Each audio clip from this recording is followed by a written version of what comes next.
श्रीगुरुभ्यो नमः। हरिः ओं। गणानान्त्वा गणपतिं हवामहे कविं कवीनाभोस्रवस्तवं ज्येष्ठराजं ब्रह्मणां ब्रह्मणस्पद आनः शृण्वन्नोतिभिस्सीदसादनं श्रीमहागणाधिपतये नमः। हरिः ओं। प्रणो देवी सरस्वती वाजेभिर्वाजनीवती दीनामित्रीवतु श्रीमहासरस्वत्यै नमः। हरिः ओं। गुरुब्रह्मा गुरुर्विष्णुः गुरुदेवो महेश्वरः गुरुसाक्षात् परब्रह्म तस्मै श्रीगुरवे नमः। श्रीगुरुभ्यो नमः। हरिः ओं। ज्ञानानन्दमयं देवं निर्मलस्फटिकाकृतिम् आधारं सर्वविद्यानां हयग्रीवम् उपास्महे। हरिः ओं। शिवाय गुरुवे नमः। ఈరోజు మనం దేవి భాగవతం మొదలు పెడుతున్నాము. ఈ సౌనికాది మహాముల్లారా, వ్యాసుడు ఉపదేశంతో జనమేజయుడు సంతృప్తి చెందాడు. దేవీ యజ్ఞం ఎలా చెయ్యాలో, మంత్రాలు ఏమిటో, హోమద్రవ్యాలు ఏమిటో, ఎందరు బ్రాహ్మణులు కావాలో, ఏమి దక్షిణలు ఇవ్వాలో తెలియజేయమని యథాశక్తిగా భక్తి శ్రద్ధలతో చేస్తానని జనమేజయుడు అన్నాడు. అప్పుడు వ్యాసుడు దేవీ యజ్ఞం విధానం గురించి వివరిస్తున్నాడు. ఓ జనమేజయ మహారాజా, దేవీ యజ్ఞ విధానాన్ని చెబుతున్నాను, శ్రద్ధగా ఆలకింపుము. ఈ దేవీ యజ్ఞాన్ని 3 విధాలుగా చెయ్యవచ్చు. 1 సాత్విక యజ్ఞము, 2 రాజస యజ్ఞము, 3 తామస యజ్ఞము. ఈ 3 విధాలు దేవీ యజ్ఞాన్ని చేయవచ్చు. మునులు సాత్విక యజ్ఞం చెయ్యాలి. నీ వంటి రాజులు రాజస యజ్ఞం చెయ్యాలి. తామస యజ్ఞం కేవలం రాక్షసులకి అర్హత. జ్ఞానులకు, విముక్తులకు ఇవేమీ పట్టవు. సామాగ్రి సంభారాలతో ప్రమేయం లేదు. అంతర్యజ్ఞం వాళ్ళది.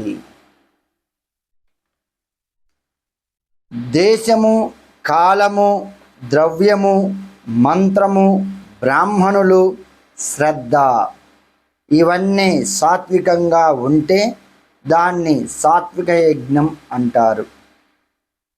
ద్రవ్యశుద్ధి, క్రియాశుద్ధి, మంత్రశుద్ధి ఇవి చాలా ముఖ్యం.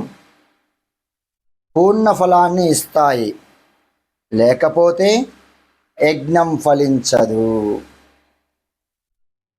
అన్యాయార్జితమైన ద్రవ్యం సుకృతానికి పనికిరాదు. ఇప్పుడు అదే మనం చూస్తుంటాం.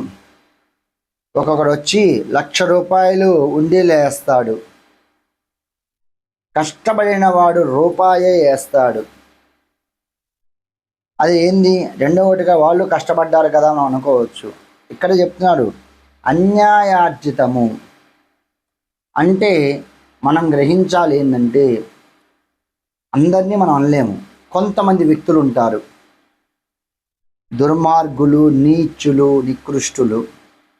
10 మంది కడుపు గట్టి తానొక్కడే బతికేవాడు. ఈ 10 మంది కడుపు గట్టిన ధనాన్ని మళ్ళీ గొప్పగా గుళ్ళోకి వచ్చి, ఇదిగోండి నీకు ఒక 10,000 ఇస్తున్నాను, అహంకార భూయిష్టంగా ఇస్తాడు. కానీ పేదవాడు ఒక్కడు మాత్రం కష్టపడి పనిచేసి వచ్చిన 500లో ఇల్లు ఖర్చులన్నీ సమర్థించుకొని దేవుడికి ఏదైనా ఇవ్వాలి అనుకున్నప్పుడు ఆయన ఒక 10 రూపాయల వరకు ఇవ్వగలుగుతాడు. అంతేకాని ఈ యొక్క దుర్మార్గపు ద్వారా వచ్చిన డబ్బు కొన్ని కోట్లు వేయబెట్టండి, ఉపయోగము లేదు. అదే వ్యాస మహర్షి జనమేజయుడికు ఖచ్చితంగా చెబుతున్నాడు. ఇది మనం గమనించాలి. అందుకే వ్యాస మహర్షి ఖచ్చితంగా చెప్పాడు. ఏమని? అన్యాయార్జితమైన ద్రవ్యం సుకృతానికి పనికిరాదు. దానివల్ల ఇహలోకంలో కీర్తి రాదు, పరలోకంలో ఫలం దక్కదు. అందుచేత న్యాయార్జితమైన ద్రవ్యాన్ని సుకృతాలకు ఉపయోగించాలి. అప్పుడే యజ్ఞం సర్వాత్మనా ఫలిస్తుంది. దీనికి నీ వంశంలో చక్కటి ఉదాహరణ. పాండవులు రాజసూయ యాగం చేశారు. సాక్షాత్ శ్రీకృష్ణుని స్వయంగా పూజించారు. ఆ శ్రీకృష్ణుడు స్వయంగా వచ్చి పూజలు కూడా అందుకున్నాడు. బ్రాహ్మణులంతా భూరి దక్షిణతో సంతృప్తి చెందారు. ఎక్కడా కూడా వాళ్ళు మాకు చాలలేదని ఎక్కడా వాళ్ళు అనలేదు. కానీ యజ్ఞం పూర్తయిన 3 నెలలు తిరగకుండానే పాండవులు అడవి పాలయ్యారు. ఎందుకని? ఇంకా ఏంది? జోదంలో ఓడిపోయారు, సర్వం కోల్పోయారు. పాండవులకు ఏమీ మిగలకుండా వెళ్ళిపోయింది. ఇంకా పాండవ ధర్మపత్ని మహా గొప్ప ఇల్లాలు ఎన్ని అవమానాలు పాలయ్యింది. అంత పెద్ద సభలో ద్రౌపదిని చీరలాగాడే, అంతకన్నా అవమానం ఏముంటుంది? అలాంటప్పుడు ఆమెకంత అవమానం జరుగుతుంటే ఎవ్వరూ కూడా నోరు మెదపలేదు. ఇంకా చూడు, ఒకసారి మనం ఆలోచించుకోవాలి. కీచుకుడి చేతిలో ద్రౌపది పరాభవం చూసిందిగా. బ్రాహ్మణ ఆశీర్వచనాలు ఏమైనట్టు? వాసుదేవుని పట్ల పాండవులకున్న అనన్య భక్తి ఎక్కడికి పోయింది? సభలో జుట్టు పట్టుకొని ఈడుస్తుంటే ద్రుపద రాజకుమారుని కాపాడలేకపోయారే. ఏ ధర్మ విపర్యానికి కారణం ఏమిటి? ఈ ధర్మానికి అసలు మెయిన్ కారణం ఏమిటి? అనొచ్చు, రాసి పెట్టుంది జరిగింది అని. అట్లా అయితే వేదమంత్రాలు తప్పే కదా. అన్ని మంత్రాలు చదివి రాజసూయయాగం అంత పెద్ద వేదమంత్రాలు వేద పండితులు చదివినంత వ్యర్థమైపోయినట్టేనా? కాదు కదా. ఇంకా ఏంటి? బ్రాహ్మణుడు ఆశీర్వచనం అంత వ్యర్థమైపోయినట్టేగా. శతమానం భవతి సుతాయ పురుషస్తతేంద్రియ ఆయుష్యేవేంద్రియే ప్రతిష్టతి. ఏమైంది? బ్రాహ్మణులందరూ కూడా భూరిదక్షిణలు తీసుకున్నప్పుడు రాజా వర్ధిల్లు వర్ధిల్లు అని చెప్పారు. సుఖంగా వర్ధిల్లు అన్నాడు. సుఖంగా రాజపాలన చేసుకోమని చెప్పారు. ఏమైంది? అదే మనం గమనించాల్సింది. ఎట్లాగా? ఈ వేదమంత్రాలు వ్యర్థమైపోవా? అవి వ్యర్థమైతే మొత్తం వ్యవస్థ అంతా వ్యర్థమైపోతుంది. ఎప్పుడూ వేదాల్ని తప్పు పట్టకూడదు. ఆ వేదాల్ని తప్పుపడితే మనం తప్పుపడ్డట్టు. ఆ వేదాలు ఎప్పుడైనా వ్యర్థమైపోతే ఈ వ్యవస్థ మొత్తము కూడా వ్యర్థమైపోతుంది. సర్వ ప్రమాణాలు వ్యర్థమవుతాయి, సర్వ ఉపాయాలు వ్యర్థమవుతాయి. అందుచేత జరగవలసింది జరుగుతుంది అనే ఆలోచన బుద్ధిలోకి కూడా రాకూడదు. ఏదన్నా అట్లా జరగవలసింది జరిగింది, మనం చేసిన తప్పు. ఒక యజ్ఞం చేయాలనుకున్నప్పుడు లెక్కలేస్తాం. ఆవు నెయ్యి 15 కేజీలు పడుతుందా? మామూలుగానే సరిపోద్ది కదా. ఎన్ని కంపెనీలు లేవు, 100 రూపాయలు కేజీ వస్తుందిగా, సరిపోతుందిలేండి. మరి నువ్వు చేసేది యజ్ఞం రా. స్వచ్ఛమైన తెల్లని ఆవు పాలని పెరుగు చేసి వచ్చిన నెయ్యితోనే కదా. అంటే ఇక్కడ ద్రవ్యలోపం కనపడుతుంది. క్రియాలోపం. క్రియాలోపం అంటే ఏమిటి? యజమాని హోమం చేసేటప్పుడు కానీ యజ్ఞం చేసేటప్పుడు కానీ భక్తి శ్రద్ధలతో చేయాలి. ఒక వ్రతం చేసినా కూడా భక్తి శ్రద్ధలతో చేయాలి. అంటే మేమందరం భక్తి శ్రద్ధలతో చేయట్లేదా అంటే చేయట్లేదు. ఎలా? ఇప్పుడు మనం సత్యనారాయణ స్వామి వ్రతం చేస్తూ ఉన్నాం అనుకోండి, దాంట్లో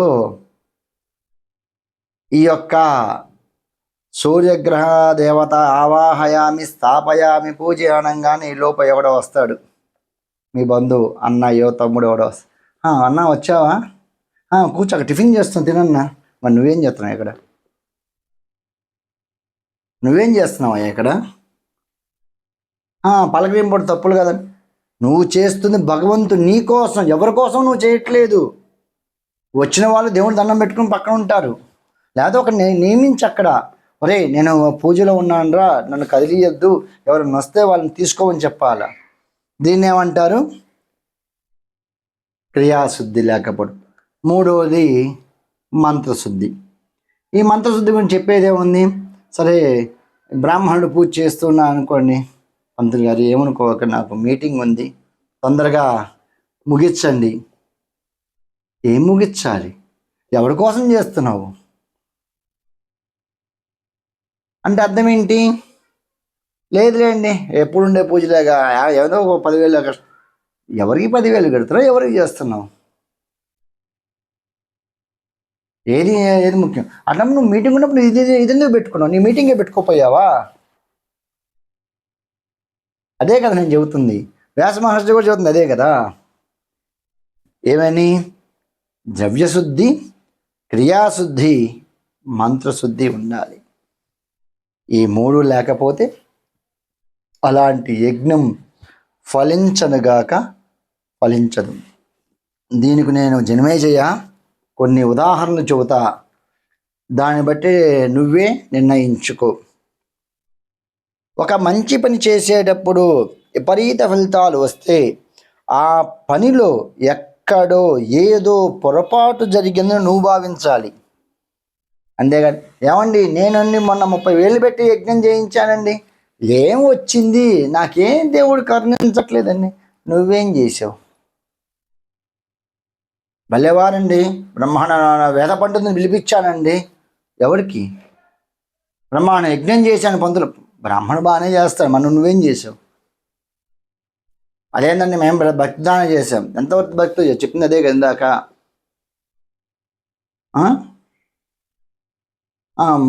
భలే ఓర డబ్బుల కోసం బ్రాహ్మణులు చేస్తారులే అండి, ఎక్కడున్న యజ్ఞాలు ఇవన్నీ. నువ్వు సరిగ్గా చేసి చేస్తే కదా అక్కడ. ఒక భక్తి లేని యజ్ఞము, ఒక భక్తి లేని పూజ చేయకపోయిన భగవంతుడు ఏమండు అంటే మాకందరి భక్తి లేదు నేను చెప్పట్లేదు, చేసే క్రియని భక్తి శ్రద్ధలతో చేయమంటున్నాను. అంతే కదా మనం ఆలోచించాల్సింది. దాని గురించి చెబుతున్నా చూడండి. ఇక్కడ వ్యాస మహర్షి ఏం చెబుతున్నాడు? కర్తృభేదమా లేదా ద్రవ్యభేదమా మంత్రభేదమా? ఈ మూడిట్లో ఏదో ఒకటి ఎంచుకోవాలి.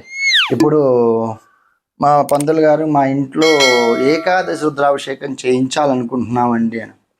ఏకాదశి రుద్రాభిషేకం ఒక అరగంట కాగానే ఏందండి ఇంకొక అరగంట పట్టుద్దా? ఏకాదశి రుద్రాభిషేకం నాయన గంటలు పడుతుందంటావా? ఈ బ్రాహ్మణులేంది స్వరయుత్తం కూడా ఆపేసి వీటి గోలు తట్టుకోలేక ఇంకా చదువుతూ పోతారు. వాళ్ళకి తెలుసు చదవకూడదని, వీడి గోలు ఎక్కువైందిగా. నడువు నొప్పిగా ఉందండి, ఎంతసేపు కూర్చోబెడతారండి మీరు? నీ నడువు నొప్పి నేను నా తగలబడా? నువ్వు ఎందుకు అదేదో పంతులు గారు ఏకవ్రతం చేసుకుంటా అని చెప్పాలి, ఏకాదశి ఎందుకు చెప్పుకున్నావు? అంతే కదా. అదేవిధంగా ఇక్కడ మనం ఇంకా గమనిస్తూ పోతే వ్యాసుడు చెబుతున్నాడు, ఒకప్పుడు దేవేంద్రుడు ఆయనకున్న ఎప్పుడున్న గోలేగా, రాక్షసులు వస్తారు తన సింహాసనం మీద పడతారు, సింహాసనం లాక్కుంటాడు, ఆయన బాధ ఆయనకుంది. ఈసారి దేవేంద్రుడు ఏం ఆలోచించాడు, అసలు ఈ రాక్షసులు మొత్తం నాశనం కావాలని యజ్ఞం చేద్దాం అనుకున్నాడు. అయినా దేవేంద్రుడు కదా, సరే అంత యజ్ఞం అంతా మొదలుపెట్టాడు. ఈ బ్రహ్మను ఎవరిని పిలవాలని ఆలోచిస్తే బృహస్పతి గారికి ఏదో పని ఉందన్న అనుకున్నారు. ఎవరిని పిలుద్దామా అని ఆలోచిస్తే బృహస్పతి అంతవాడు విశ్వరూపుడు, ఆయన పిలిచి బ్రహ్మగా కూర్చొని యజ్ఞం. కానీ ఈ విశ్వరూపుడికి ఒక చిన్న లోపం ఉంటుంది, ఆయన రాక్షసుల పక్షపాతి. కానీ అప్పటికి తప్పలేదు, విశ్వరూపుడు యజ్ఞం బ్రహ్మాండంగా చేశాడు. సాక్షాత్ దేవేంద్రుడు చేయటం అంటే ఎక్కడ వస్తులోపం ఉండదు, క్రియాలోపం కూడా లేదు. పాపం ఈ యొక్క మంత్రలోపం కూడా చేయకుండా చివరిని ఏం చేశాడు విశ్వరూపుడు, దేవతలకు దానవులిద్దరికి స్వస్తి కలుగ్గాక అని చెప్పి హోమాన్ని, ఆ యొక్క యజ్ఞాన్ని సంపూర్ణం చేశాడు. రాక్షసులంతా వినాశనానికి బదులు తల్లి ప్రతిజ్ఞ చేరి హాయిగా దినదిన అభివృద్ధిమానంగా పెరుగుతూ ఉన్నాడు. దేవేంద్రుడికి ఎందుకో ఆలోచన వచ్చింది, ఇంత దేవీ యజ్ఞం చేశానే, ఆ తల్లి దేవతా దానవ నాశనం కోసం నేను చేస్తే ఆ తల్లి వాళ్ళని ఆ విధంగా అభివృద్ధి చేస్తుంది, నా దేవీ యజ్ఞం ఫలితం ఇంతేనా అనుకున్నాడు ఇంద్రుడు. ఆలోచిస్తే ఆయనకి ఇంద్రుడికి ఒక ఆలోచన వచ్చింది. ఏందది? పిలిచిన బ్రహ్మ విశ్వరూపుడు, ఆయన దానవుల పక్షపాతి, ఆయన అన్న చివరన్న స్వస్తి మాట గుర్తొచ్చింది ఇంద్రుడికి. అరే ఎంత పొరపాటు చేశానురా, ఆయన చెప్పిన మాట నేను వినిపించుకోలేకపోయాను అని చెప్పి ఆ యొక్క విశ్వరూపుని యొక్క శిరస్సు తెగేశాడు వజ్రాయుధంతో. అప్పుడు చేస్తే ఉపయోగం ఏముంది, యజ్ఞంలోనే చేసుకోవాలా. అదేవిధంగా సరే ఇంత చెడు ఫలితాలు ఉన్నాయి, అసలు యజ్ఞాన్ని ఫలితాలు ఉన్నాయా అంటే ఉన్నాయి. అంటే అందరూ చెడు ఫలితాలు చేస్తారు అనుకోవడం. ఉదాహరణకి ద్రోణుని సంహరించే పుత్రుడు కావాలంటూ ద్రుపదుడు యజ్ఞం చేశాడు, మనకు గుర్తుంది కదా. ఈ ద్రుపదుడు యజ్ఞం చేసినప్పుడు ఏ లోపము చెయ్యలేదు, అంటే ద్రవ్య లోపం చేయలేదు, క్రియాలోపం చేయలేదు, మంత్రలోపం చేయలేదు, బ్రహ్మాండంగా చేశాడు ఈ యొక్క ద్రుపదుడు. ఎప్పుడైతే నిర్వహించాడో దుష్టార్జునుడు ద్రౌపది ఇద్దరూ జన్మించారు. మనకు తెలిసిందేగా, ద్రోణుడు ఆ దుష్టార్జునుడి చేతిలో చివరికి స్వర్గస్థులయ్యాడు. ఇంకా యజ్ఞ ఫలించింది. అలాగే దశరథ మహారాజు సాక్షాత్తు శ్రీరామచంద్రుని యొక్క తండ్రి పుత్రకామేష్టి యాగాన్ని చేశాడు. ఆ యొక్క రామాయణంలో ఆ బాలకాండలో పుత్రకామేష్టి యాగం గురించి చాలా గొప్పగా రాశాడు. ఎంత పుత్రకామేష్టి యాగం చేశారయ్యా అంటే, ఏ విప్రుడు కూడా మాకు అన్యాయం జరిగిందనలేదు. ఈ యొక్క దశరథ మహారాజు చాలా భక్తి శ్రద్ధలతో చేశాడు. ఎక్కడికక్కడ అందరినీ నియమించేశాడు. ఎవ్వరికి ఆకలి అన్న వాళ్ళు లేరు, మంత్ర లోపం లేను, మంచి మంచి వేద పండితులను తీసుకొచ్చి పెట్టుకున్నాడు. ఎవ్వరికి తక్కువ చేయలేదు. చివరికి 4 కుమారులు పుట్టారు, లక్ష్మణ భరత శత్రుఘ్నులు. ఇది యజ్ఞ ఫలితం ఆ విధంగా ఉంటుంది.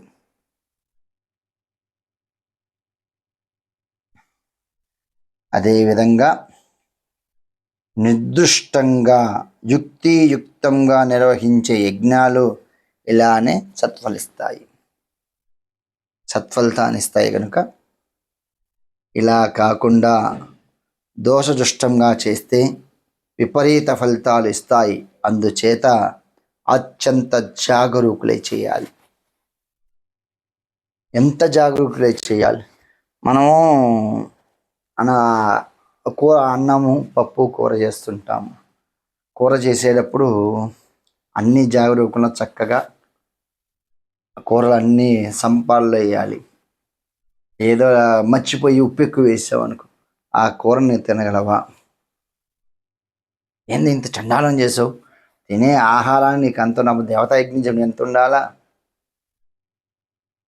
ఇవి వ్యాస మహర్షి జనమేజయుడికి చెబుతున్నాడు. ఇక్కడ పాండవుల యజ్ఞంలో కూడా ఒక చిన్న లోపం జరిగిందని మనం నిర్ణయించుకోవచ్చు. ఏ విధంగా అంటే, పాండవులు ఎందుకు విపరీత ఫలాన్ని అనుభవించారు, ఎందుకు కష్టాలు అనుభవించారంటే, రాజసూయ యాగానికి వారు వినియోగించిన ద్రవ్య లోపం జరిగింది. అంతా న్యాయార్జతన కాదు. ఈ రాజసూయ యాగం చేసే ముందు నలుగురు తమ్ముళ్ళు 4 వైపులా వెళ్ళారు. ఎంతోమంది ప్రేమతో కప్పాలు కట్టారు. కొంతమంది దగ్గర యుద్ధంతో లాక్కొచ్చినవి ఉన్నాయి కొన్ని చోట్ల. వాటికి బలవంతాన్ని తీసుకొచ్చాడు కదా, అందుకని ఆ ద్రవ్యం కూడా దీంట్లో కలిసింది. లేదా వీళ్ళు గర్విష్ఠులై అధికార సంపత్ ప్రదర్శన చేశారు. మాకు ఇంత సంపాదించాము, గర్విష్ఠులు.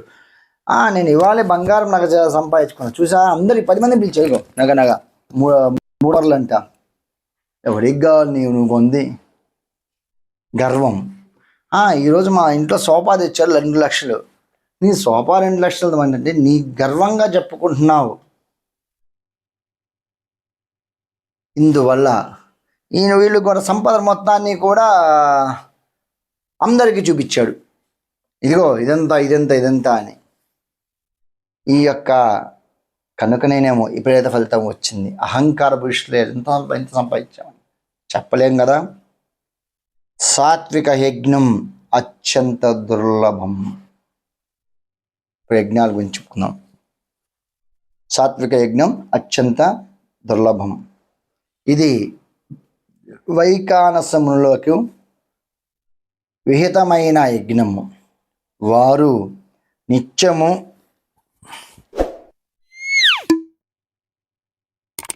సాత్వికాహారాన్ని తీసుకుంటారు. నిరంతరము తపస్సులు, న్యాయార్జితము, అరణ్య లభ్యము అయిన ద్రవ్యాన్ని మాత్రమే ఉపయోగిస్తారు. లేదంటే సంస్కార సంపన్నమైన ఋషి ద్రవ్యాన్ని వాళ్ళు వాడతారు. రూపస్తంభాలతో పని లేకుండా, అంటే పశుబలి లాంటివి జరగకుండా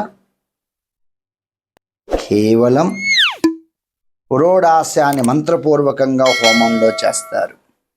యజ్ఞం పట్ల, మంత్రం పట్ల శ్రద్ధ అంతా ఎంత కాదు. ఇలా చేస్తే అవి సాత్విక మఖాలు, ఉత్తమోత్తమాలు. రాజయజ్ఞాల్లో ద్రవ్య బాహుల్యం ఉంటుంది.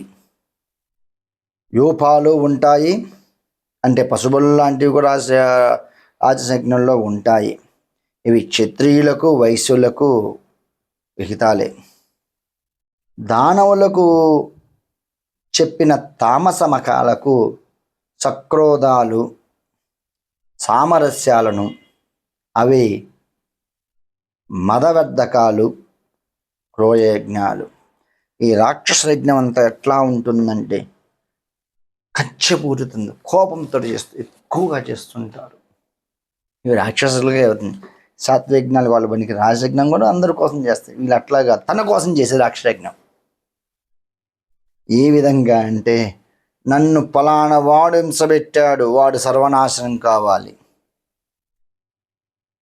లేదు, వాడు సుఖపడుతున్నాడు, వాడు బాగాడు, వాడు మొత్తం నాశనం కావాలి. దీన్నే తామస యజ్ఞం కిందకి వెళ్తుంది. ఇంకొక గొప్ప విషయం ఏందయ్యా అంటే, ఈ 3 యజ్ఞాలకు కాక మానస యజ్ఞం ఇంకొక గొప్ప యజ్ఞం ఉంది. అది అందరి వల్ల కాదు. దాని గురించి చెబుతాను విను. జనమేజయ, మోక్షకాముకులైన మహాత్ములకు, మునులకు, విరక్తులకు చెప్పింది మానసయజ్ఞం. ఇది పూర్ణ యజ్ఞం అంటారు. మిగతా యజ్ఞాలకు శ్రద్ధ, ద్రవ్య, క్రియ, బ్రాహ్మణ, దేశకాలాది లోపాలు ఉండవచ్చు. మానస యజ్ఞాలకి వాటితో పని లేదు. మొట్టమొదట మనస్సును గుణవర్జితంగా శుద్ధిపరచుకోవాలంటే 3 గుణాలని విసర్జించాలి. తామస గుణం, రాజస గుణాన్ని ముఖ్యంగా విసర్జించాలి. మనసు శుచిగా ఉంటే దేహం శుచిగా ఉన్నట్టే. ఇంద్రియార్థాలను విడిచిపెట్టడమే మనశ్శుద్ధి. అంటే అంతర్ముఖంగా పోయినప్పుడు ధ్యానం చేసుకుంటూ ఉండాలి. వాళ్ళకి శరీరంతో పని లేదు, అంతర్ముఖులై చేస్తుంటారు ఈ యజ్ఞాన్ని. దాని పేరే మానస యజ్ఞం. అప్పుడు దానికి యజ్ఞం చేసే అధికారము సిద్ధిస్తుంది. తన మనసులోనే విశాలమైన మండపాన్ని యాజ్ఞీయత స్తంభాలతోటి మనసులోనే కల్పించి తన మనసులోనే ఒక గొప్ప యజ్ఞశాల నిర్మించుకోవాలి. అందులో శాస్త్రసమ్మతమైన కొలతలతో వీధిని నిర్మించుకోవాలి. నృత్య బ్రాహ్మణ వర్ణ సమార్చనం అన్నీ మనసులోనే. బ్రాహ్మణులు కానీ, వేద పండితులు కానీ, ఋత్విజులు కానీ మొత్తం మనసులోనే ఉంటారు. మనసుతోనే చెయ్యాలి. ఇక్కడ ప్రాణాపాన, వ్యానాపాన, సమాన, ఉదాన ఆజ్ఞలు మొత్తాన్ని 5 యజ్ఞవేదికలో తత్మంత్రాలతో స్థాపించాలి. వీటిలో ప్రాణము, గార్హపత్యాగ్ని, అపానము, ఆహ్నీయాగ్ని, వ్యానము, దక్షిణాగ్ని, సమానము, అవసత్యాగ్ని, ఉదానము, సభ్యాగ్ని ఇవి పరమోత్కృష్టమైన అగ్నులు. త్రిగుణవర్జితము, శుచివంతము అయిన ద్రవ్యాన్ని మనస్సులతోనే భావించాలి. మనస్సుతోనే స్వచ్ఛమైన ఆవునీలాగా, స్వచ్ఛమైన ద్రవ్యంలాగా ఇవన్నీ మనసులోనే భావించాలి. మనసే హోత, మనసే యజమానుడు. నిర్గుణ సనాతన పరబ్రహ్మం ఈ యజ్ఞానికి అధిదేవత. బ్రహ్మ విద్యా స్వరూపిణి అఖిలాధార అయిన ఆదిపరాశక్తిని ఉద్దేశించి ఆ ద్రవ్యాన్నే ప్రాణాగ్నిలో హవనం చెయ్యాలి. తర్వాత చిత్తాన్ని, ప్రాణాన్ని నిర్ణాళమ్మం కుండలీముఖ మార్గంతో శాశ్వత పరబ్రహ్మాన్ని ఉద్దేశించి హవనం చేయాలి. సాత్మరూపమైన మహేశ్వరుని స్వానుభూతితో యోగ సమాధితో నిరాకారుడై ధ్యానించాలి. సర్వభూతాల్లో తనలో సర్వభూతాలను చూడగలిగితే మహేశ్వరుని చూడగలుగుతాడు. అదేంది సర్వభూతాల్లో సర్వభూతాలు చూపించుకోవటం? అప్పుడే మహేశ్వరుని చేరటం అంటే మానసిజ్ఞలు ఒకటి గుర్తుపెట్టుమనంటే ప్రతి ప్రాణి కర్మ కోసమే వచ్చినవి. ఆత్మ ఉన్నంతసేపే ఈ శరీరానికి. అన్ని ఆత్మలు ఒకటి, శరీరాలు వేరు. అంటే ఎదుటివాడి ప్రాణం నీ ప్రాణంతో సమానం, నీ ప్రాణం ఎదుటివాడి ప్రాణంతో సమానం. అలా నీకు వచ్చినప్పుడు అది ఎట్లా ఉంటుంది అది నిజమే. మనం చాలా తతంగాలు మనం చూస్తూనే ఉంటాం. నేను వేద పండితుడిని, నాకు వేదం వచ్చు.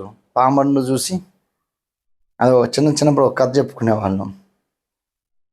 ఒక వేద పండితుడు గంగా నదిలో పడవ మీద ప్రవహిస్తున్నప్పుడు పడవ తోలేవాడు పాపం ఏదో దాని పడవ తోలుకుంటూ ఉంటాడు. కొంచెం పండితులు కొంచెం ఎట్లయినా కొంచెం ఉంటుంది కదా, గొప్పవాళ్ళైనా కానీ, ఏమిరా ఏం నేర్చుకున్నావు? అయ్యా నాకు చదువు. ఏమిరా చదువు రాదా నీకు? అయ్యా రాదయ్యా, నాకు ఈ పడవే జీవనాధారం అయ్యా. చూడు, నేను సకల వేదాలు నేర్చుకున్నాను, సకల ఉపాసనలు చేశాను, దేవతామూర్తులు ఎంతో ఎన్నో గుళ్ళు ప్రతిష్ఠించాను రా. ఆఫ్టర్ ఆల్ నువ్వెంత చదువు రాకపోతే ఇంట్లోనే ఉంటుంది, పడవదులు కూడా సరిపోతుంది. నాలాగా ఎంతమంది గౌరవిస్తారు చూడు, నిన్నెవడు గౌరవిస్తారా? ఈ పడవ నడుపుకునేవాడు నిన్నంతసేపు విన్నాడు, ఈ పొగడ్తల్ని గమనిస్తూనే ఉన్నాడు. కోపం వచ్చింది. ఎందుకు పడవ అయ్యగారు మీరు చాలా గొప్పవారు, సకల వేదాలు నేర్చుకున్నారు కదా. అవునరా, నాకు అన్నీ వచ్చు.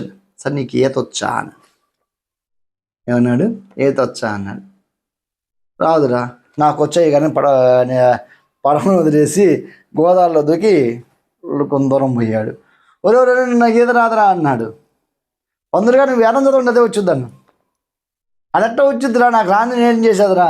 మేం చెప్పేది అదే కదా పంతులు గారు, మీరు పండితులైతే అయ్యారు, ఎవరు కాదు అంటే నేను గొప్ప నువ్వు గొప్ప అనేది కాదు ఇక్కడ. చక్కమల్లొచ్చి ఒడ్డు చేర్చాడు. అట్లా ఉంటుంది. అట్లానే ఆ సచ్చిదానంద స్వరూపిణిని దర్శించిన వాడు బ్రహ్మవ్యక్త అవుతాడు. అతడికి మాయాధికమంతా దగ్ధమై నశించిపోతుంది. ప్రారబ్ధ కర్మ మాత్రమే శరీరం ఉన్నంత వరకు ఉంటుంది. అతడు జీవన్ముక్త అవుతాడు. పార్థివ శరీరాన్ని విడిచిపెట్టిన తక్షణం మోక్షాన్ని పొందుతాడు. ఈ మానస యజ్ఞం ఇచ్చే ఫలితం కేవలం మోక్షం, అది శాశ్వతం.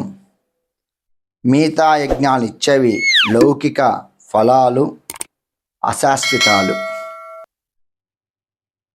అగ్నిశోష్టం అనే యజ్ఞం చేస్తే స్వర్గం వస్తుంది, కానీ పుణ్యం క్షీణించిపోగా మళ్ళీ మానవలోకాన్ని జన్మించక తప్పదు. నాయనా జనమేజయ, జగదాంబికను పూజించినవాడు భజించినవాడు అన్నిటా కృతాకృత్యుడవుతాడు. అందుచేత అన్ని ప్రయత్నాలతో అన్ని విధాలుగా శ్రీ భువనేశ్వరీ దేవిని ధ్యానించాలి, వినాలి, జపించాలి. మానస యజ్ఞం రాజులకు కాదన్నానుగా, దాన్ని అలా ఉంచు. ఇప్పటికి నువ్వు చేస్తుంది తామస యజ్ఞం, చేసింది కూడా తామస యజ్ఞమే. నువ్వు చేసిన యజ్ఞం ఏంది? సర్పయాగము.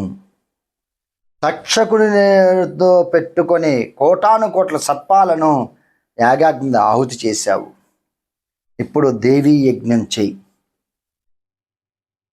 సృష్టి ఆదిలో విష్ణుమూర్తి చేశాడు, అలా ఇప్పుడు నువ్వు చెయ్యి. ఎలా చెయ్యాలో నేను చెబుతాను.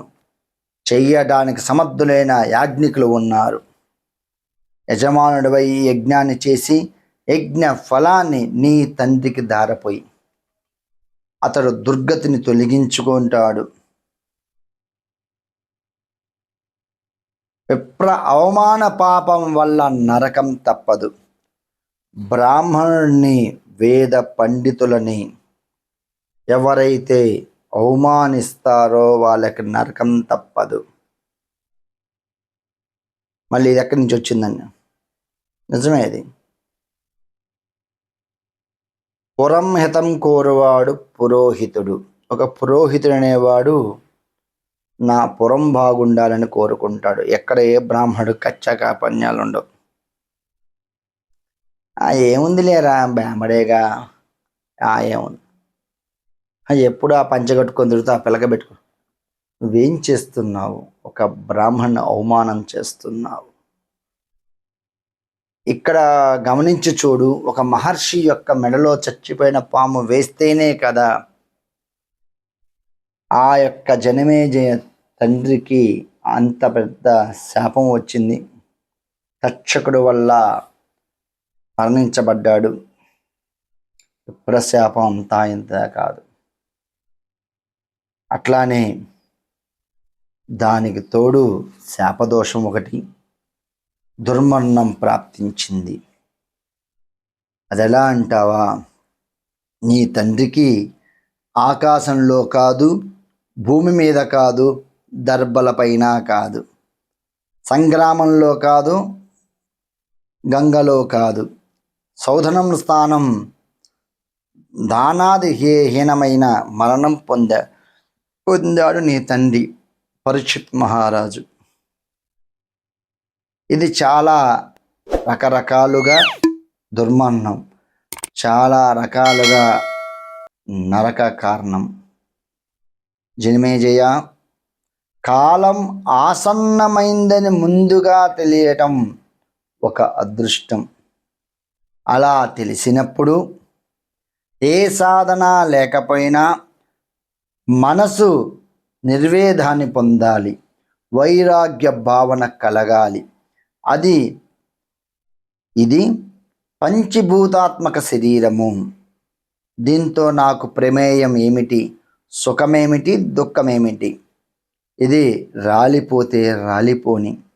నేను నిర్గుణను, విముక్తులను, నశించని వాడను. అందులో బాధపడాల్సింది ఏముంది? నేను బ్రహ్మను, సంసారిని కాను, సదాముక్తులను, సనాతనులను. దేహంతో నాకు ఏ సంబంధం లేదు. కర్మానుబంధాల్ని శుభాలు కానీ అశుభాలు కానీ అన్నీ వదిలిపోయాయి. అదృష్టవశాత్తు ఈ అతి ఘోరమైన సంసార సంకటం నుంచి త్వరగా విముక్తున్నయ్యాను. ఇలాంటి వైరాగ్య భావన పరీక్షిత్కి కలిగి ఉంటే బాగుండేదేమో.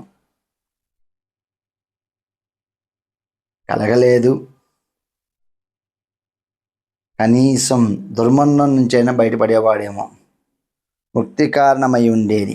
అయితే నాయన, ఇలాంటి వైరాగ్య భావన కలగడం అంటే అది అంత తేలికైన పని కాదు. మహా యోగులే ఒకసారి తల్లకిందులవుతూ ఉంటారు. మీ తండ్రి మాట చెప్పాలా చెప్పు. ఎలాగంటే మనము అప్పటికే 50 ఏళ్ళు 70 ఏళ్ళు వచ్చినాయి అనుకుందాం. అన్నీ మంచం మీదే జరుగుతున్నాయి. ఈ మంచం మీద సరే ఇప్పటిదాకా సంసార బంధాన్ని ఇచ్చావు, కొడుకులు మనవాళ్ళు ఎవరి పనులు వాళ్ళు చేసుకుంటున్నావు. నీ దేహం నీకు సహకరించకపోవటం వల్ల దేహాన్ని పనుకోబెట్టావు. నువ్వు పనుకోలా, దీన్ని పనుకోబెట్టావు, నీ దేహాన్ని పనుకోబెట్టావు. ఇలాంటప్పుడైనా సరే నువ్వేం ఆలోచించుకోవాలి? పరమాత్మ, నా శరీరం క్షీణిస్తుంది, ఇంకా నాకు ముక్తిని ప్రసాదించని ధ్యానం. కొంతమంది ఆ మంచంలో కూర్చొని కూడా, ఒరేయ్ ఏందిరా ఇవాళ ఏం చేశారా, వంకాయ కూర చేశారా చేయలేదా? కొంతమంది ఉంటారు, వాళ్ళకి డాక్టర్ ముందుగానే చెబుతారు, నాయన నేను ఇంకా శరీరాన్ని తాళం ఓపెన్ చేయి, వెళ్ళిపోదు రెడీ కూడా. ఈడేమనుకుంటాడు, డాక్టర్ గారు ఒక 30 లక్షలు పెడతాను, ఏమైనా బతకగలనా? డాక్టర్ అయ్యా నీకు బతికే ఛాన్స్ లేదు. అదేందండి ఆ మాట అంటారు? పెద్ద పెద్ద డాక్టర్లు ఉన్నారు, పిలిపించండి, లేకపోతే 1 కోటి రూపాయలు పెడతాను. ఎట్లా కుదురుతుందండి? ప్రాణం అంటే తీపి ఎవరికైనా ఉంటుంది, ఎవరికి లేకుండా ఉంటుంది. మరి 80 ఏళ్ళు వచ్చిన వాడికి కూడా మనం ఇప్పుడు యుద్ధాలు చూడట్లా. 80 ఏళ్ళు ఇప్పటికి యుద్ధం చేస్తున్నాడు మహానుభావుడు, పేరు ఎందుకులే మనకి.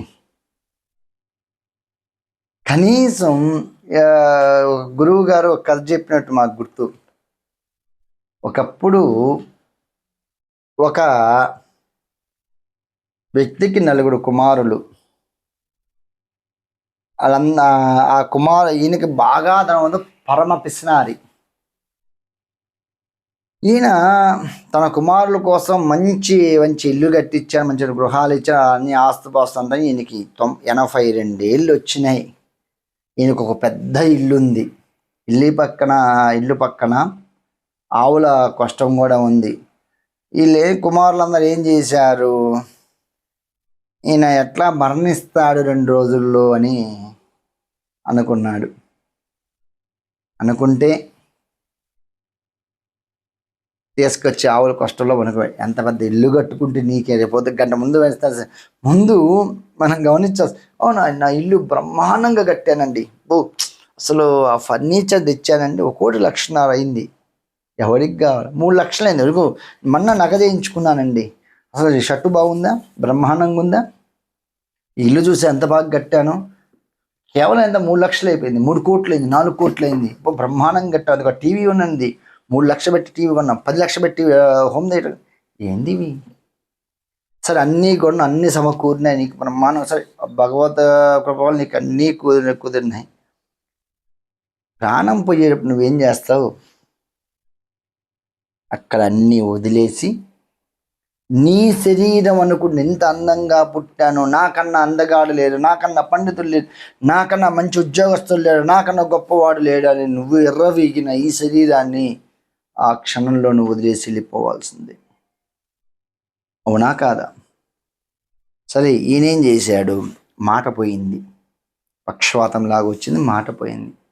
అయితే మంచం పనుకోబెట్టుంటే వాళ్ళ ముగ్గురు మంచి రైతులు అందరూ ఒకరికి మాత్రం ఏదో కొంచెం దైవభక్తి ఉంది, కోట్ల ఆస్తుంది వాళ్ళకి, ఇంటి దాచిపెట్టారు కదా ఏం తినకుండా, ఏదో చెయ్యి ఇట్ట చూపిస్తున్నాడు, అంటున్నాడు. ఈ లోపు రెండో కుమారుడు కొంచెం దైవభక్తి, నానా అంతా అయిపోయింది, ఇంకేదో ఇవాళ రేపు కాస్త మా శరీరం వదలబోతున్నాను, దైవనామని చేసుకోనానా అంటున్నాడు. వీళ్ళకేందను ఏంది మా నాన్న ఏదో చెప్పాలనుకుంటున్నాడు, అంటున్నాడు ఏంది అని చెప్పి ఆలోచిస్తూ ఉన్నారు. సరే, ఇప్పట్లో అంటే ఒక మంచి మంచి వైద్యం వచ్చింది, ఒక 5 నిమిషాలు మాట్లాడే శక్తి కూడా ఇచ్చి ఒక ఇంజక్షన్లు కూడా వచ్చినాయంట. అప్పటికి అంత పెద్ద డాక్టర్ని పిలిచారు, 14 లక్షలు పెట్టి ఒక ఇంజక్షన్ తీసుకొచ్చారు, ఆయన చేశారు. మాట వచ్చింది. నాన్న ఏం మాట్లాడాలనుకుంటున్నావు, ఏం తిందని చెబుతున్నావు, ఏంటంటే ఏం లేదురా దూడ చీపుడు తింటుందిరా అన్నాడు. నీ అమ్మ కడుపు మాడ, దూడ చీపుడు తినేది ఎందుకు, 14 చేసిన దానికి దూడ చీపుడు కోసం అని ఏం ఆలోచిస్తున్నాం మనం? డబ్బు సంపాదించాల్సిందే, సంపాదించు, ఎవడొద్దన్నాడు? ఒంటి మీద బంగారం ఉంచుకో, ఎవడొద్దన్నాడు? నీదేది మానస యజ్ఞము. ఒక నీకంటూ ఏదన్నా నీకు మిగిలింది అంటే నువ్వు చేసే నామజపము. ఎంతోమంది మహానుభావులు ఇప్పటికీ చదువుతున్నారు, నాయన నువ్వు పూజ చేసిన, యజ్ఞ యాగాలు చేసిన, శరీరానికి సంబంధించింది అంతర్ముఖ ఒక నామాన్ని చేసుకో, నిద్ర లేచే పనుకునేదాకా ఓ నమ శివాయ అనుకో, ఓ నమో నారాయణ అనుకో, శ్రీమాత్రే నమః అనుకో, శ్రీరామ అనుకో. అనుకోవడానికి ఏమైందండి? కనీసం ఒక 5 నిమిషాలు ఎక్కడ కుదురుతులేండి. 24 గంటల్లో ఒక నామాన్ని ఉచ్చరించాలి నీకు కుదరలేదా? ఎన్నో పనులు ఉంటాయి, 10 నిమిషాలు కూర్చోవట్లేదా? నామజపానికి కూడా నీకు టైం ఉండట్లా, అది చేసి ఉంటే మహానుభావుడు అయ్యేవాడువేమో. అట్లానే ఆయన చూడు, పరీక్షిత్ మహారాజు ఎట్లా ఆలోచించాడంటే, ఈ దేహాన్ని ఆయన ఎప్పుడైతే విప్రశాపం జరిగిందో, తక్షకుడు కాటేస్తానని తెలిసిందో, ఆయన ఏమన్నారు చూడు, ఈ దేహాన్ని రక్షించుకో ఎలాగా, రాజ్యాన్ని శత్రుపాలు కాకుండా చూసుకోవడం ఎలాగా, శాపం తప్పించి నేను నన్ను బతికించేవాడెవడు, మంత్రజ్ఞుల, తంత్రజ్ఞుల, మనుల, మందుల అందరినీ పిలిపించండి అంటూ సౌదాగ్రంలో కూర్చొని అన్ని రోజులు ఆరాటపడ్డాడే తప్ప దేహ మమకారాన్ని వదిలించుకోలేకపోయాడు. ఆ ఆరాటంలో స్నానం, సంధ్య, దాన ధర్మాలు అన్నీ మర్చిపోయాడు. దేవి స్మరణ లేదు, భూమి సైన్యం లేదు, మోక్షారణంలో మునిగిపోయే సౌదానంలోనే మరణించాడు. ఇవన్నీ నరకహేతువులే. కాబట్టి మీ తండ్రిని నువ్వే ఉద్ధరించాలి, నరక కూపం నుంచి తప్పించి సద్గతిని కల్పించాలి జనమేజయ. కనుక దేవీ యజ్ఞాన్ని చేయన్నాడు. ఈ మాటలు జనమేజయుడు వినేసరికి ఆయన అంతర్ముఖంగా తన తండ్రి గురించి ఆలోచించుకొని చాలా బాధపడ్డాడు. కళ్ళబడే దుఃఖం ఆగట్లేదు. తండ్రికి ఉత్తమ గతులు కల్పించకపోయానే, ఎందుకు నా బతుకు దండగా, ఆ, ఏదో తండ్రిని చంపాను, కర్కోట కక్ష సర్పయాగం చేసి ఎంతో బాధపడ్డాడు. నా బతుకు దండగనుకున్నాడు. వ్యాస మహర్షి, నువ్వు చెప్పిన యజ్ఞాన్ని చెప్పినట్టు నిర్వహిస్తాను, మా తండ్రికి స్వర్గం లభించాలి అనే దృఢ నిశ్చయంతో అన్నాడు. కానీ ఈ జనమేజయుడికి మరొక వ్యాస మహర్షిని ఒక ప్రశ్న అడిగాడు. స్వామి, విష్ణుమూర్తి దేవీ యజ్ఞం చేశారన్నారు కదా, ఆయన ఎందుకు చేశాడు, ఏ విధంగా చేశాడు, నాకు వివరించుము అని చెప్పి జనమేజయుడు మళ్ళీ వ్యాస మహర్షిని కోరుతాడు. అప్పుడు వ్యాస మహర్షి దేవీ యజ్ఞాన్ని లోగడ సృష్టిలో ఆదిలో విష్ణుమూర్తి చేశా అని చెప్పాను కదా. సమర్థుడు జగత్కారుడైన విష్ణువు ఈ యజ్ఞాన్ని ఎందుకు చేయవలసి వచ్చిందో చెబుతాను. అప్పుడు అతనికి సహాయం చేసిన వారు ఎవరు, బ్రాహ్మణులు ఎవరో గురించి కూడా నీకు చెప్తాను జనమేజయ, విను. జనమేజయ, శ్వేతదీపంలో త్రిమూర్తులు శ్రీమూర్తులై జగదీశ్వరుని అర్చించారు. మళ్ళీ తమ పురుష రూపాలను తిరిగి పొందారు. మహాసరస్వతి, మహాలక్ష్మి, మహాకాళి శక్తులను పొందారు. దివ్య విమానంలో ఆ యొక్క మహాన్నవానికి తిరిగి వచ్చారు. ధరామండలాన్ని సృష్టించారు. దానికి ఆధారంగా జగదీశ్వరీ శక్తి నిలిచింది. అందుకే దానికి ధర అనే పేరు వచ్చింది. అందులో మధుకైటవుల మేధస్సు కలిసింది. ఫస్ట్లో చెప్పా కదా, కొవ్వు కలిసిందని.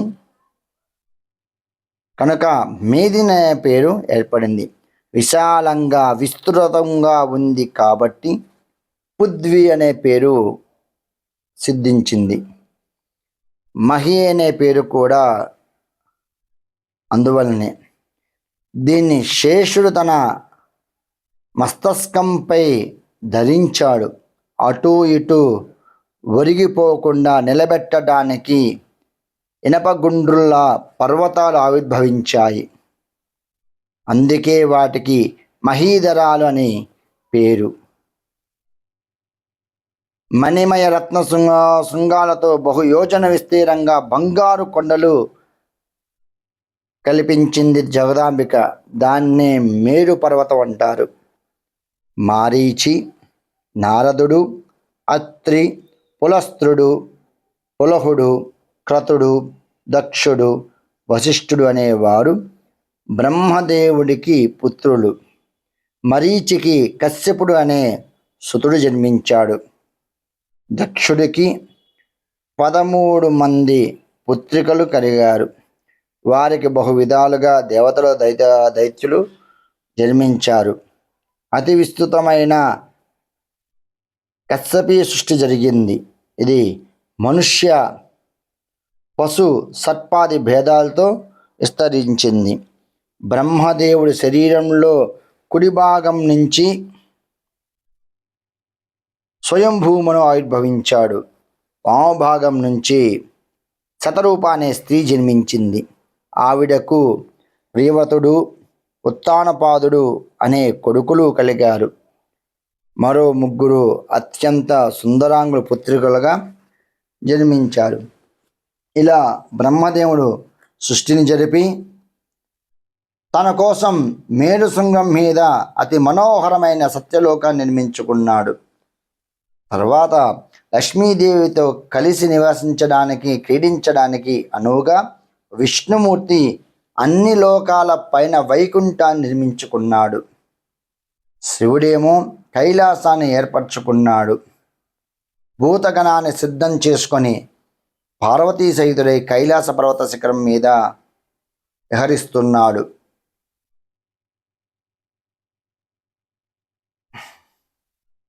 త్రివిష్టము అనే స్వర్గాన్ని మేరు శిఖరాల్లో ఒకదానిపై నిర్మించి సురేంద్రుడికి నివాసంగా అందించారు. సముద్ర మథనంలో పుట్టిన పారిజాతాన్ని, కామధేనువుని, 4 దంతాల ఐరావతాన్ని, ఉచ్చశ్రవణాన్ని అనే గుర్రాన్ని రంభా రంభాది అప్సరసలను దేవేంద్రుడికి బహుకరించారు. ధన్వంతరి చంద్రుడు కూడా క్షీర సముద్రం నుంచే ఆవిర్భవించారు. వీరు కూడా తమ తమ దేవగణాలతో కలిసి స్వర్గంలోనే నివసిస్తూ ఏర్పరచుకున్నారు. వీరంతా స్వర్గానికి ఆభరణాలు.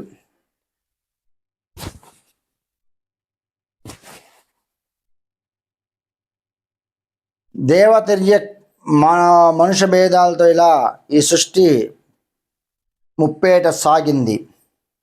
అండజములు, స్వేదజములు, ఉద్బీజములు, జరాయుజములు అనే 4 భేదాలతో జీవరాశి కర్మానుసారంగా సముత్పన్నమైంది. సృష్టిని ఇలా జరిపి త్రిమూర్తులు తమ తమ భార్యలతో తమ తమ నిలవుల్లో సుఖ సంతోషాలతో వివరించాడు. ఇలా ఉండగా ఒకరోజు విష్ణుమూర్తికి శ్వేత దీపము, మణిమండపము జ్ఞాపకం వచ్చాయి. ఆది పరాశక్తిని దర్శించి స్త్రీభావం పొంది అర్చించి స్తుతించిన దివ్య మంత్రోపదేశంతో పాటు లక్ష్మీదేవిని అందుకున్న ఆ అలనాటి సంఘటన హృదయపదంలో మెరిచింది. మహాదేవి యజ్ఞం చెయ్యాలనే కోరిక కలిగింది. బ్రహ్మ మహేశ్వరులను, అష్టదిక్పాలకులను, వశిష్ఠ, కశ్యప, దక్ష, వామదేవ, బృహస్పతులను ఆహ్వానించి తన సంకల్పాన్ని తెలియజేశాడు మహావిష్ణువు.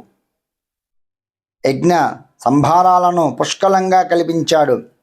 శిల్పులను పిలిపించి మహావిభవంగా ఉట్టిపడిన సునమనోహరంగా, సాత్వికంగా, విశాలంగా యజ్ఞ మండపం నిర్మింపజేయించాడు. 27 మంది వేద విధులను ఋత్వికులుగా నియమించాడు. వారు విస్తారమైన వేదికల్లో అగ్నులను రగిలించారు. దేవి బీజసమాన్వితములైన మంత్రాలను పఠించారు, జపించారు.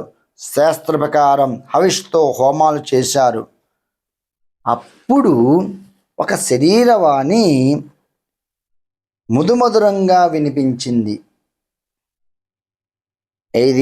ఈ దేవీ యజ్ఞమంతా సంపూర్ణమైపోయిన తర్వాత ఒక అశరీరవాణి వినిపించింది. హే విష్ణు, నువ్వు ఈ రోజు నుంచి దేవతల్లోకెల్లా ఉత్తమోత్తముడవు అవుతావు. బ్రహ్మాది సకల దేవతలు నిన్ను అర్చిస్తారు. మానవులంతా నీకు భక్తులవుతారు. వారికి నువ్వే వరదుడవు.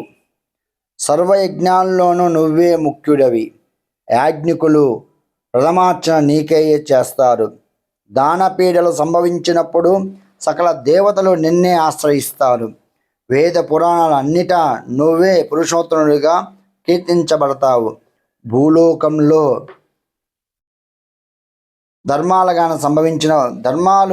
అధర్మాలు సంభవించినప్పుడల్లా నువ్వే అవతరించి ధర్మరక్షణ చేయాల్సి వస్తుంది. నీ అవతారాలకు భూలోకంలో విస్తృతమైన ప్రాచుర్యం లభిస్తుంది. అందరూ వాటిని అర్చిస్తారు. నీ అవతారాలన్నిటా నా అంశ నీకు సహచారిణిగా ఉంటుంది. వారాహి, నారసింహి భేదాలతో నా శక్తి నీకు సర్వకార్య ప్రసాదిని అవుతుంది. ఆ శక్తి స్వరూపాలు సర్వాభరణ భూషితులై, సర్వ ఆయుధదారులై నీకు సహకరిస్తాయి. నువ్వు గర్వపడి వారిని ఏనాడు చిన్న చూపు చూడకూడదు సుమా. వారంతా నీకు మహనీయులు, పూజనీయులు. జాగ్రత్త వహించు. భరతఖండంలో సర్వార్థప్రదాలైన శక్తి రూపాలుగా వారు అందరి పూజలు అందుకుంటారు. వారికి నీకు అఖండ కీర్తి లభిస్తుంది. సప్తదీపాలలో స్వర్గాల్లో మీ కీర్తి వ్యాపిస్తుంది. కోరికలున్న మానవులు అవి సిద్ధించడం కోసం రకరకాల ఉపహారాలతో, వేదమంత్రాలతో, భిన్న మార్గాల్లో మిమ్మల్ని పూజిస్తుంటారు. సంపదా వృద్ధులు పొందుతుంటారు. మధుసూదన, నువ్వు నేటి నుంచి దేవాది దేవుడు అవుతావు. ఆ అశరీరవాణి పలుకులకు విష్ణుమూర్తి సంతోషించాడు. దేవతలంతా ఆనందించారు. యజ్ఞ పరిసమాప్తి చేసి ఋత్వికులు సెలవు తీసుకున్నారు. బ్రహ్మ మహేశ్వరు తమ తమ నెలవులకు వెళ్ళిపోయారు. విష్ణుమూర్తి గరుడును అధిరోహించి యజ్ఞశాల నుంచి తన మందిరానికి చేరుకున్నాడు. మళ్ళీ యథాపూర్వకంగా అందరూ తమ తమ విధులను తాము చేసుకున్నారు. మునులు ఆశ్రమాల్లో ఈ వార్త చర్చనీయాంశమయ్యింది. అందరికీ ప్రకృతి పట్ల భక్తిభావం చిగురించింది. ఆగమోక్త ప్రకారం అందరూ శక్తి పూజలు ఆరంభించారు. జనమేజయుడికి ఇప్పుడు గురి కుదిరింది. సాక్షాత్ మహావిష్ణువే దేవీ యజ్ఞాన్ని చేస్తే సకల దేవతలకు గొప్పవాడయ్యాడు అనుక ఇంత గొప్పదా దేవీ యజ్ఞం అనుకున్నాడు జనమేజయుడు. ఓ మహానుభావ వ్యాస మహర్షి, దేవీ యజ్ఞం ఎలా చేయాలో తెలిసింది. చెయ్యాలనే సంకల్పం బలపడింది. అయితే దేవీ మహిమ తెలుసుకోవాలనుకుంటున్నాను. అది చెప్పి నా జన్మ పావనం చెయ్యని వ్యాసుని అభ్యర్థించాడు జనమేజయుడు. వ్యాసుడు అలానే చెప్పి ప్రారంభించారు. మిత్రులారా, ఈరోజు యజ్ఞయాగాదుల గురించి, యజ్ఞంలో చేసే లోపాల గురించి వ్యాస మహర్షి జనమేజయుడు చెప్పడంతో మనకు కూడా ఎంతో కొంత అర్థమైందని అనిపిస్తుంది. కనుక స్వస్తి. సర్వే జనా సుఖినో భవంతు. శ్రీమాత్రే నమః.